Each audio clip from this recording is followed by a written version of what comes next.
نحمدہ و نصلی علی رسولہ الکریم اما بعد فاعوذ باللہ من الشیطان الرجیم بسم اللہ الرحمن الرحیم ختم اللہ علی قلوبہم وعلی سمعہم وعلی ابصارہم غشاوہ ولہم عذاب عظیم۔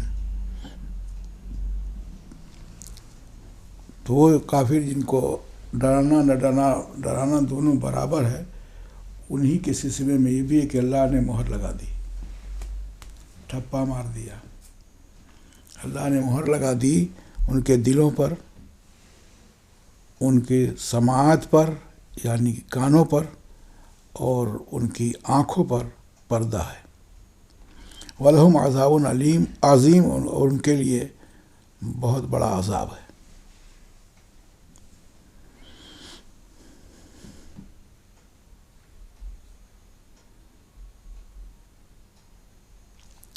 قلب کسے کہتے ہیں؟ اللہ نے مہر لگائی ان کے دلوں پر۔ یاد رکھیے، سب سے اچھی چیز انسان کے اندر دل ہے، اور جب بگڑتا ہے تو سب سے خراب چیز انسان کے جسم میں دل ہے۔ دل پورے جسم کا بادشاہ ہے۔ دل تو جانتے ہو تم لوگ، ہارٹ جانتے ہو؟ ہاں، وہ جدھر چاہتا ہے لوگوں کو گھما دیتا ہے، اور اتنا بڑا ڈھانچہ اسی کے سوچ پر چلتا ہے۔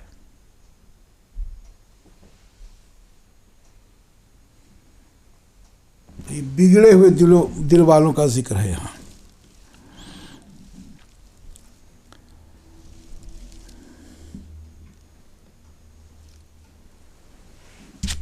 لکھا ہے مفسرین نے، پہلے جو علامہ نے لکھا اس کا سن لیجئے کہ ختم اللہ علی قلوبہم، اللہ نے مہر لگا دی ان کے دلوں پر، طبع علیہم، چھاپ دیا، مہر لگا دی ان کے دلوں پر، واستوثق، اور مضبوط کر دیا، یعنی یہ پکے ہو گئے۔ کیا مطلب؟ یا تو توفیق چھین لی کہ اب اسی حال میں یہ رہیں گے،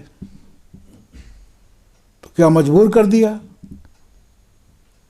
مجبور ہو جاتے تو سزا کے مستحق نہیں تھے، سزا دی جائے گی۔ اس کا مطلب یہ ہے کہ ان کو پہلے تبلیغ کی گئی، ان کو سمجھایا گیا، لاکھ سمجھایا گیا، اور خرابیاں اس کی بتائی گئیں، اس کے باوجود یہ اپنی حرکت سے باز نہیں آئے، پھر مہر لگا دی۔ ورنہ واعظ، نصیحت، یہ سب بیکار بات ہو جائے گی جب پہلے سے مہر لگا دی جائے گی۔ تو یہاں مہر لگا دینے کا وہی مطلب ہے۔ پھر فلا يدخلها خیر، تو اب لاکھ کوشش کیجئے ان کے دلوں میں بھلائی داخلے نہیں ہوتی، جاتی ہی نہیں۔ ایسے لوگ ہیں، لاکھ کوشش کیجئے بھلائی اترتی نہیں۔ یہ کہیں ڈھونڈنے کی ضرورت نہیں ہے۔ آج کل تو چلتے پھرتے لوگ اس طرح کے ملتے ہیں کہ جن کے دل خراب ہو چکے ہیں، اور اچھی بات بڑے آرام سے رہے جو یار مولوی لوگوں کا کام ہے، اسلام کا ہے، مولوی کا تھوڑے ہے۔ اور نہ مولوی اتنا پاور والا ہے کہ جو چاہے کہہ دے۔ اور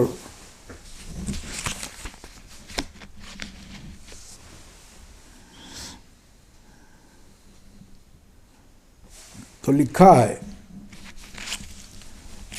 فرمانے رسالت ہے دل کے بارے میں۔ لفظی ترجمہ تو اس کے دل کہتے ہیں ایسے ویسے ہونے کو، الٹ پھیر ہونے کو،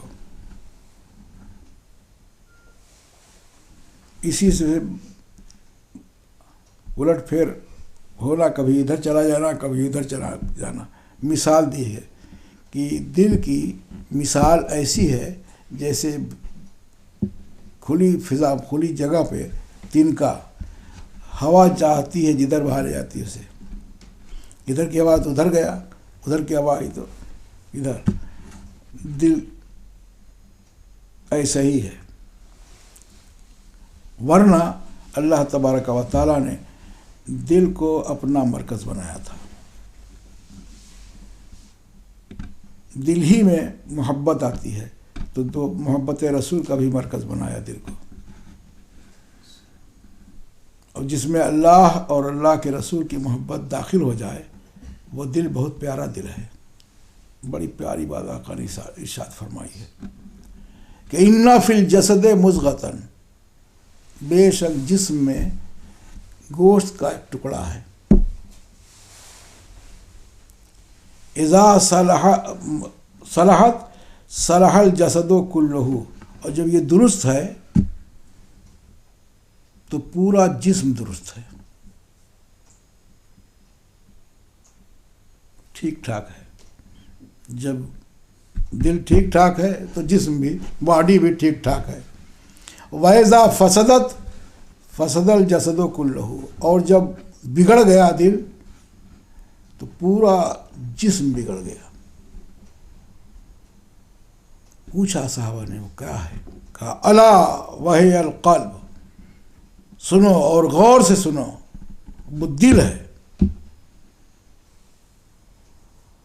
بنتا ہے تو بہت اچھا ہوتا ہے، تب اپنے بڑوں کی بات سمجھ میں آنے لگتی ہے، بڑوں کا احترام سمجھ میں آنے لگتا ہے، چھوٹوں کے ساتھ شفقت سمجھ میں آنے لگتی ہے، کسی کو تکلیف نہ پہنچانا سمجھ میں آنے لگتا ہے، سدھرتا ہے تو کسی کو ایسی بولی مت بولو جس سے اس کو تکلیف ہو، اس کا لحاظ اور مروت پیدا ہوتی ہے جب یہ سدھرا ہوتا ہے تو، اور بگڑتا ہے تو پھوڑ گالی، زبان کا غلط استعمال، کسی کو اذیتناک بات کہہ دینا۔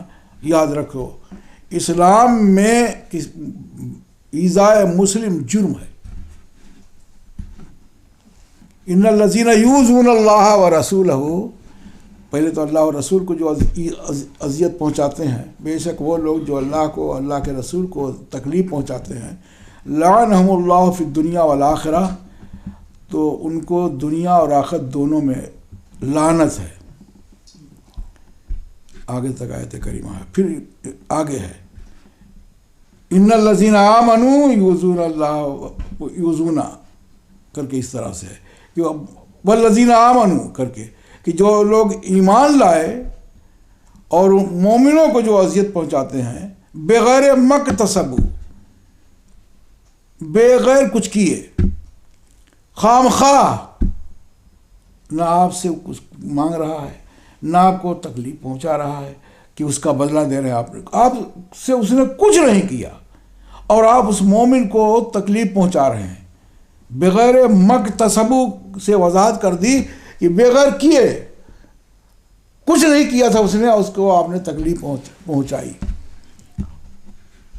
بغیر مکتسبوا، پھر آیت کریمہ بھول رہی ہے اس کو، کیا ہے؟ ہاں، فقط احتملوا بہتانا و اسما مبینا، اور لاد دیتے کہیں اس پر بہتان وغیرہ، تو خود مجرم ہوتے ہیں۔ ایک جگہ ہے غالباً 30ویں پارے میں ہے، ان الذین فتنوا المؤمنین والمؤمنات ثم لم یتوبوا فلہم عذاب جہنم، جو مومن فتن المؤمنین والمؤمنات، جو مومن اور مومنہ کو تکلیف پہنچاتے ہیں، کیا ہے؟ ان الذین فتنوا المؤمنین والمؤمنات ولہم عذاب جہنم، ان کے لیے جہنم کا عذاب ہے، ولہم عذاب الحریق، اور جلا دینے والا عذاب ہے۔ کتنی ایذائے مسلم و مومن کتنی بھیانک چیز ہے، اس کی طرف قرآن نے 2 جگہ اشارہ کیا ہے۔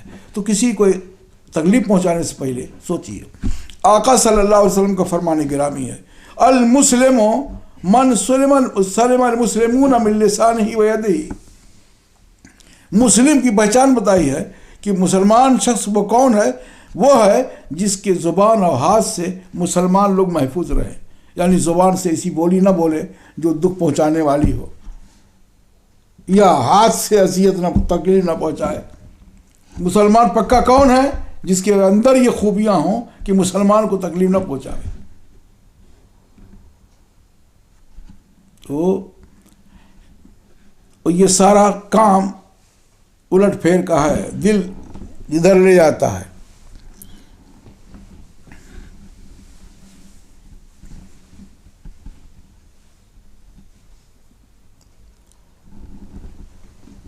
چلیے تب بات بڑھ جائے گی تھوڑی بڑھ جانے سے پہلے. تو پھر تفسیر میں ہے، وہ حضرت شیخ کی تفسیر میں ہے کہ القلب و قطعۃ لحم، دل گوشت کا ٹکڑا ہے.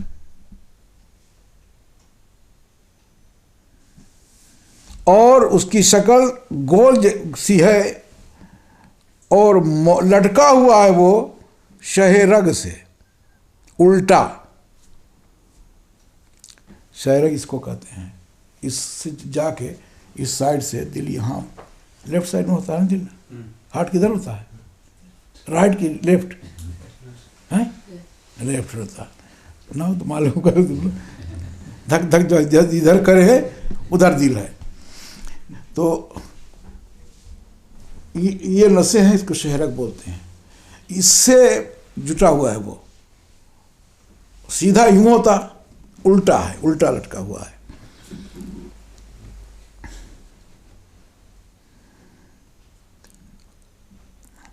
بتا رہے ہیں کہ اذا انقطع، اگر کاٹ دیا جائے اس نس کو تو اس رگ والا چھٹی پا جائے گا، موت طاری ہو جائے گی، دل والا ختم ہو جائے گا. اسی لیے کبھی کبھی یہ جوش میں لوگ کہتے ہیں ہارٹ اٹیک ہوا ہے. کہا بھائی کوئی بیماری نہیں ہے تو یہ بیماری بولتے ہیں، بولتے کہ نہیں بولتے ہیں؟ آپ ایک بات بتائیے، اس کا ترجمہ کیا ہوا؟ دل رک گیا، یہی نہ ہوا؟ ہارٹ اٹیک کا مطلب ہارٹ پہ دباؤ پڑا خون کا اور دل بند ہو گیا، رک گیا، موت واقع ہو گئی، اس کا چلنا بند ہو گیا. اور باقی موتوں میں چلتا رہتا ہے دل.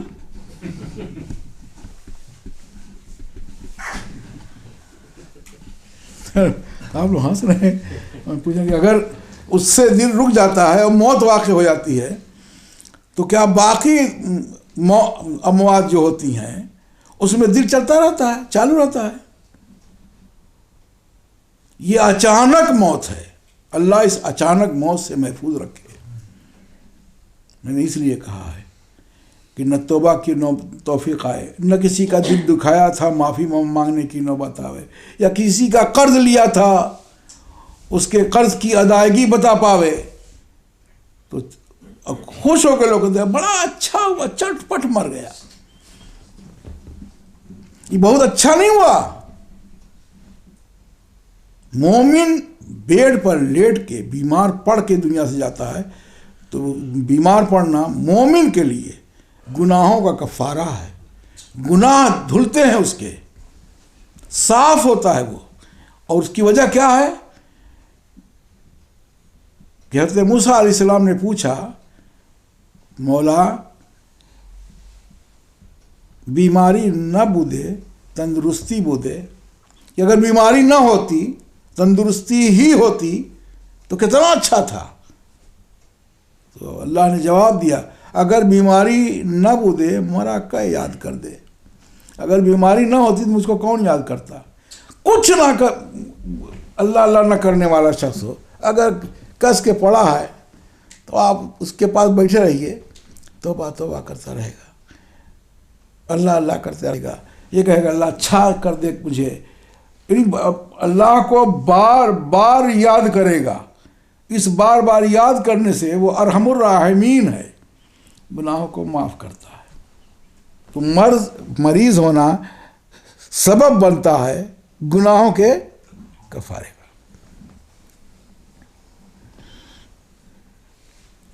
پھر تعریف کی ہے کہ المراد بالقلب، یہاں آیت میں اسے کہتے ہیں کہ جو سوجھ بوجھ کی قوت کا محل ہے، جگہ ہے.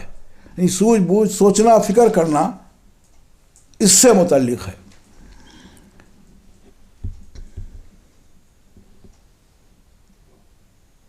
اور کبھی بولا جاتا ہے وہ کہ دل، اور اس سے مراد لی جاتی ہے معرفت اور عقل، سوجھ بوجھ کی. جیسا کہ اللہ تبارک و تعالیٰ نے اپنے کلام میں ارشاد فرمایا ان فی ذالک لذکری لمن کان لہ قلب.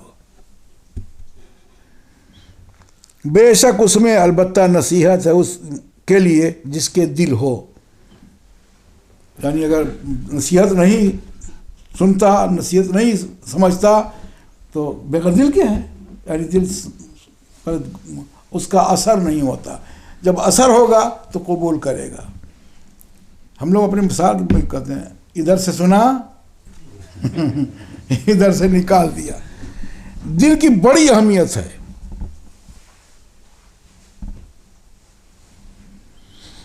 دل میں ایک کالا سا دھبا ہوتا ہے خون کا، جو آدمی کو اکساتا ہے دوسری طرف لے جانے کو. بہت اچھا آدمی ہے کہ جو ذکر الہی سے کو صاف کرنا شروع کر دیتا ہے اور دھیرے دھیرے صاف ہو جاتا ہے وہ.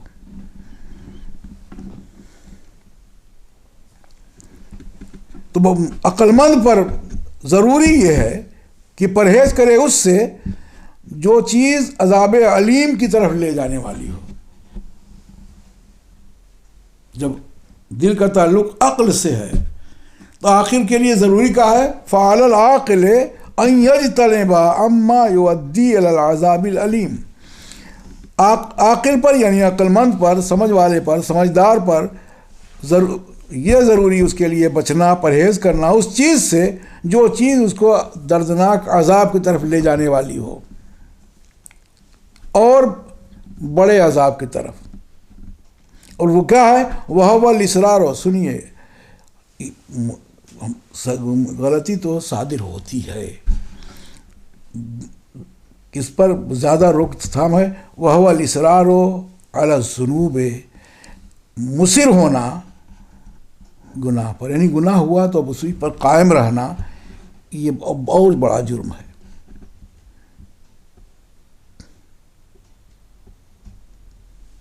بجائے اس کے کہ اس غلطی کا سمجھ کے اس سے توبہ کیا جائے. اس لیے توبہ، وہیں دیکھیے، توبہ اللہ کی بارگاہ میں بہت پیاری چیز ہے. ارشاد اصول ہے التائب من الذنب کمن لا ذنب لہ. گناہوں سے توبہ کرنے والا اللہ کی بارگاہ میں ایسا ہو جاتا ہے کہ اس نے گناہ کی ہی نہیں.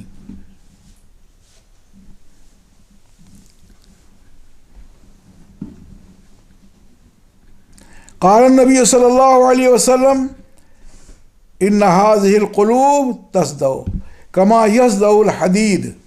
آقا اس کے آگے بھی فرماتے ہیں کہ بے شک یہ دل زنگ آلود ہو جاتا ہے، اس پر مورچہ لگ جاتا ہے. مورچہ بھی نہیں سمجھ پائے ہوں گے آپ لوگ. لوہے پر ہاں کیا کہتے ہیں؟ رسٹ لگ جاتا ہے. اس کی وضاحت ہے کہ بے شک دل پر رسٹ لگ جاتا ہے کما یصدع الحدید، جیسا کہ دل لوہے پر لگتا ہے ویسا ہی دل پر بھی. ہم اس کا پیارا ترجمہ کر رہے ہیں کہ بے شک دل پر زنگ لگ جاتا ہے جیسا کہ لوہے پر زنگ لگتا ہے. تو کہا دل جب زنگ آلود ہوتے ہیں تو اس کا پھر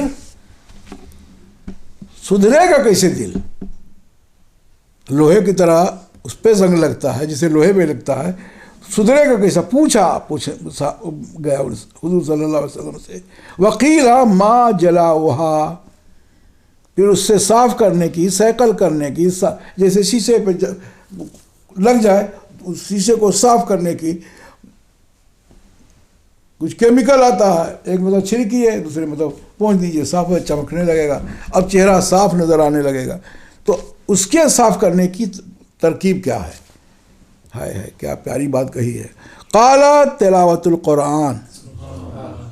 پہلی چیز اگر اس رست کو صاف کرنا ہو، اس زنگ کو دور کرنا ہو دل والے کو، کہ اچھا پہچان کیا ہے زنگ لگنے کی؟ کہ اچھی بات اچھی نہ لگے، بری بات اچھی لگنے لگے، اچھی سوسائٹی اچھی نہ لگے، بری سوسائٹی اچھی لگنے لگے، نیک بات پسند نہ ہو، بری بات بہت اچھی لگے. جب ایسا لگنے لگے تو سمجھیے کہ دل بگڑ رہا ہے، اب دل کا کام ختم ہو رہا ہے، دل اس راستے پہ جا رہا ہے جس راستے پہ اس کو جانا نہیں چاہیے تھا۔ اس کو صاف کرنے کا بہترین طریقہ آقا صلی اللہ علیہ وسلم نے ارشاد فرمایا، قال تلاوت القرآن، پہلا ذریعہ قرآن کی تلاوت۔ قرآن کی تلاوت 24 گھنٹے میں آپ کو آدھا گھنٹہ تو ضرور ملتا ہوگا ایسا کہ جس میں ایک ورق پڑھ لیں، ایک صفحہ، ایک ورق نہیں، ایک چیپٹر، اتنا پڑھ لیں۔ لیکن پڑھتے رہیں گے آپ تو دل صاف ہوتا رہے گا۔ صرف پڑھنے سے یہ احسان سمجھنے کو نہیں کہا ہے، تفہیم القرآن نہیں کہا ہے، تلاوت القرآن۔ یہ سب آ گئے، جو عربی عبارت کا ترجمہ جانتے ہیں وہ بھی آ گئے، اور جو نہیں جانتے وہ بھی۔ دوسری چیز وَكَثْرَةُ ذِكْرِ اللَّهِ، اللہ کے ذکر کی کثرت کر دیجئے تو بھی صاف ہونا شروع ہو جاتا ہے۔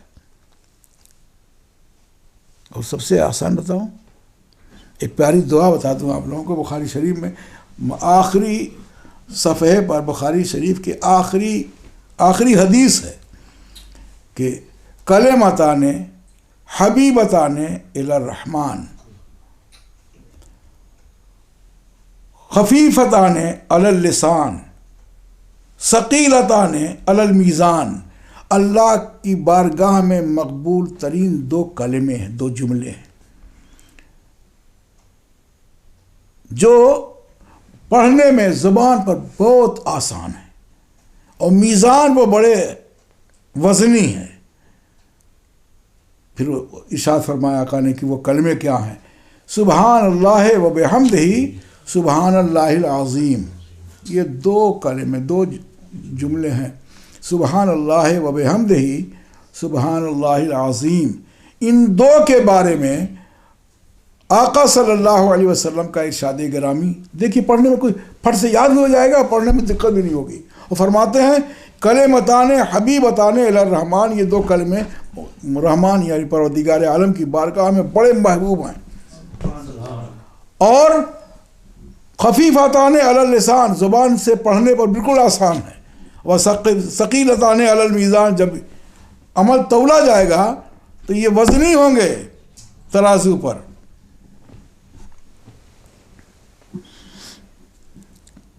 تو اللہ تبارک و تعالیٰ کا ذکر، اللہ تبارک و تعالیٰ کے ذکر کی کثرت اس کو صاف کرتی ہے، اس زنگ کو۔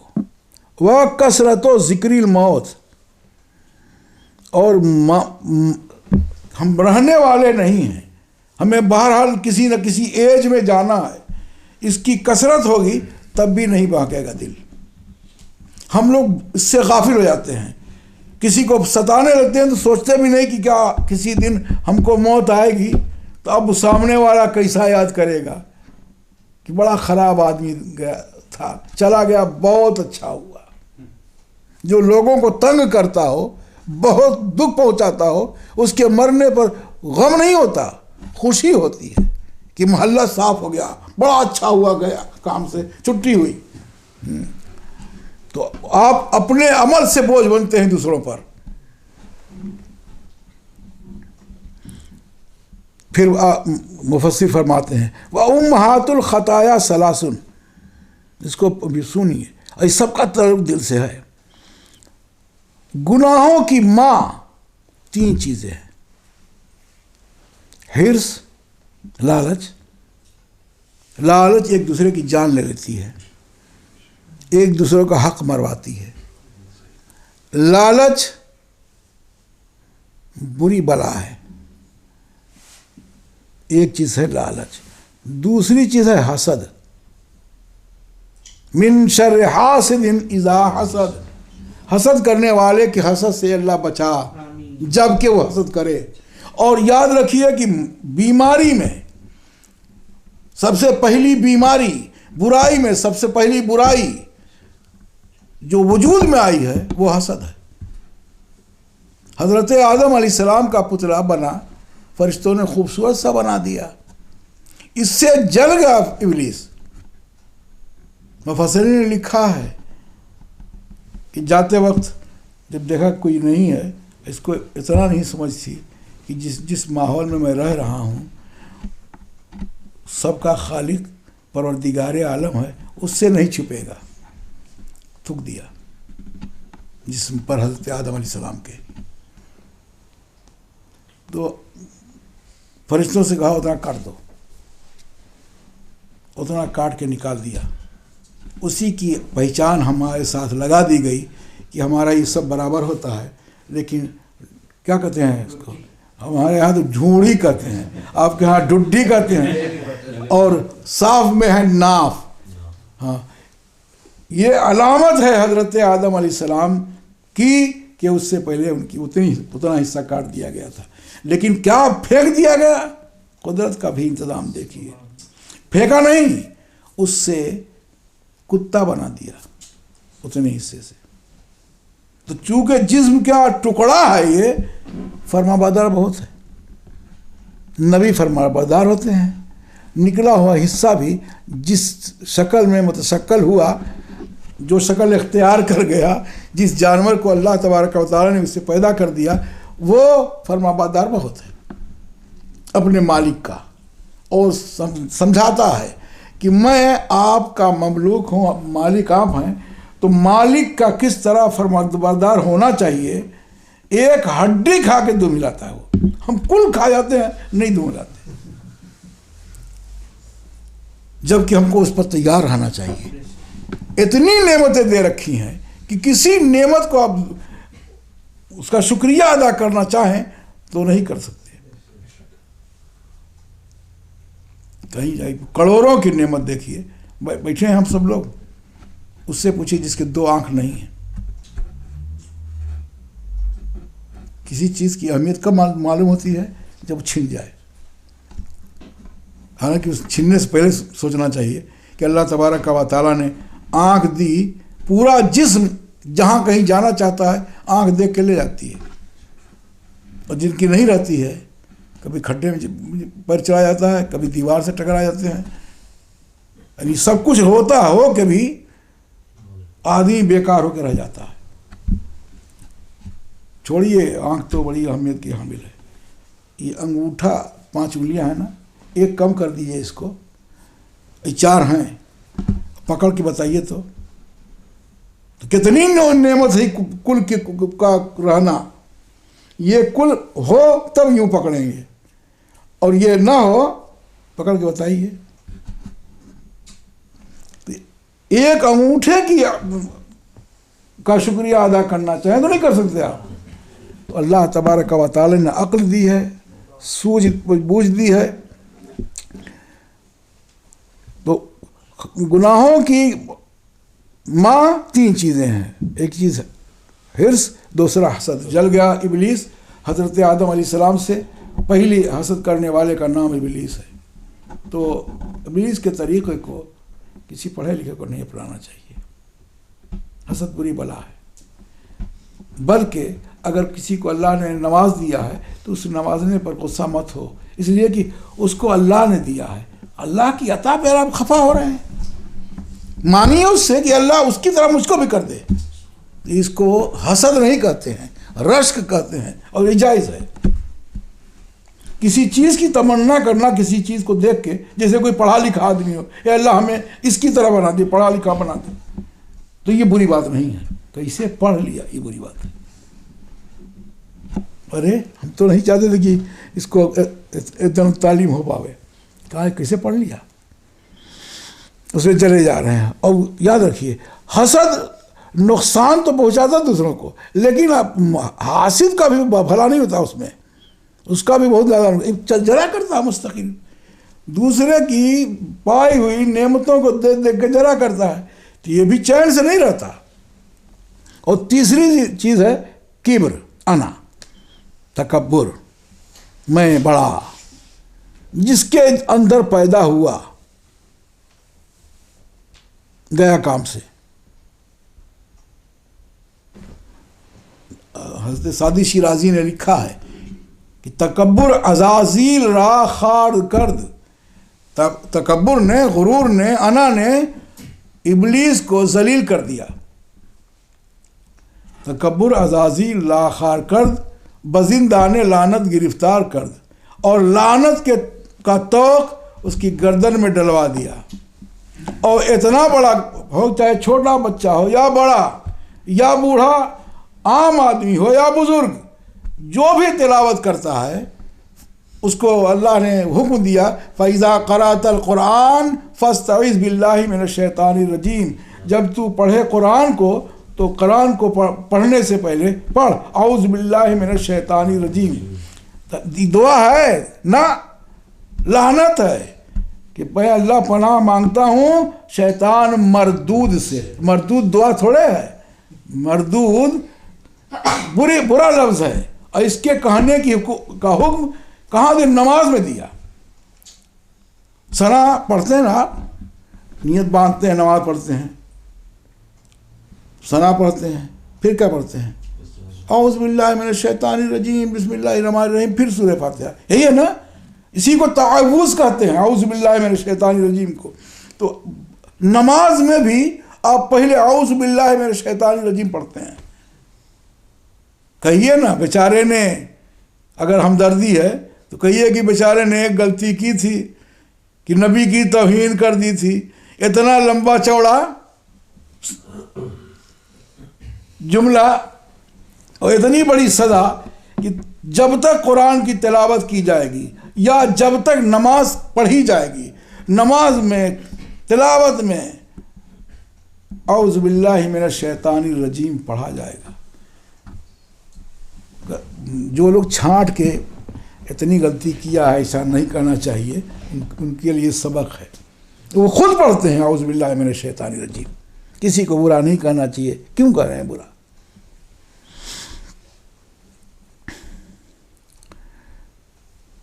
تو تین چیزیں ایسی ہیں کہ تینوں ہم سب جانتے ہیں، سمجھتے ہیں. حرص، حسد اور کبر، انا، یہ سب کو غارت کر دیتی ہے.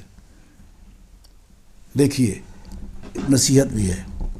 ہمارے آقا نے آنکھ بند کر کے گھومیے حضور کی طرف. کہا تو فرماتے ہیں کہ اپنے بارے میں ارشاد فرمانے لگے آقا صلی اللہ علیہ وسلم کہ انا سید ولد آدم عند ربی، میں اپنے رب کے ہاں اولاد آدم کا سردار ہوں گا.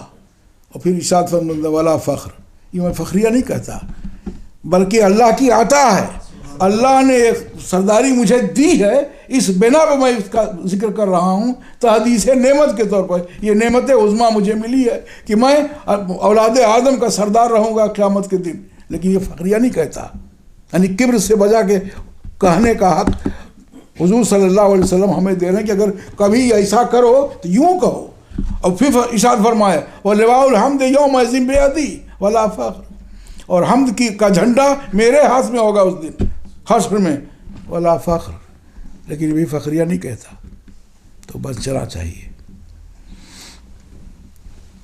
یہ تین بیماری ایسی ہے کہ ان سے 6 بیماریاں اور پیدا ہوتی ہیں. 6 بیماریاں اس سے حاصل ہوتی ہیں. فسارت تسعان، تو 3 وہ 6 ملا کیا ہوگا؟ 9 نا. الشبع، آسودگی، بھر پیٹ کھانا. بھر پیٹ کھا کے تسکین نہیں ہوتی اور لالچ بڑھتی ہے. کبھی غور کیجئے گا. اور پھر جب آپ نے اس کے ساتھ اوور کام کیا تو وہ نوم، نیند آتی ہے اور بہت سونے لگتا ہے آدمی. اور بہت سونا اچھا نہیں ہے، بہت سونے سے دل مردہ ہوتا ہے. ایک لمٹ ہے بچپنے کے سونے کی، جوانی کے سونے کی اور بڑھاپے کی. بوڑھا تو مجبور، ندیے نہیں آتی، کرے گا کیا. لیکن نوجوان اور جوانوں کی نیند زیادہ آتی ہے، لیکن ایک لمٹ میں سونا چاہیے ورنہ بیماری پکڑ لے گی. وہاں جب پوچھا کہ فلاں صاحب ہیں کہاں ہیں؟ سو رہے ہیں. فلاں صاحب گھر میں ہیں؟ ہاں لیکن سو رہے ہیں. زیادہ سے زیادہ طبی اصول سے بھی میں سمجھتا ہوں جہاں تک